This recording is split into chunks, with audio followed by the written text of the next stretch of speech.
মেজাজি, টেড়া, গোয়ার, সবাইকে দমায় রাখে এই টাইপের লোক। নাম্বার 6, অধীনস্থদেরকে, প্রজাদেরকে, যে সমস্ত শাসকেরা, যে সমস্ত রাজারা, যে সমস্ত রাষ্ট্রপ্রধানেরা, সরকার প্রধানেরা বা যে যে লেভেলে আছে সেটার প্রজাদেরকে ধোঁকা দেয় যে তারা। নাম্বার 7, অন্যের সম্পদকে অন্যায়ভাবে আত্মসাৎকারী ব্যক্তি। নাম্বার 8, উপকার করে কারোর খোঁটা দেয় যে ব্যক্তি, সে জান্নাতে যাবে না।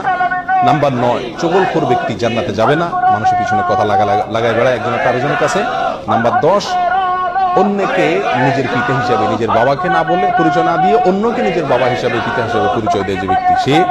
নাম্বার 11, গর্ব এবং অহংকার করে যে ব্যক্তি, যার মনের ভিতরে অহংকার আছে, সে জান্নাতে প্রবেশ করবে না। নাম্বার 12, রাসূলুল্লাহ সাল্লাল্লাহু আলাইহি সাল্লামকে যে ব্যক্তি ফলো করে না, তার নির্দেশকে মান্য করে না, সেই ব্যক্তি। নাম্বার 13, অকারণে তালাক কামনা করে, তালাক চায় যে মহিলা, সেই মহিলা। নাম্বার 14,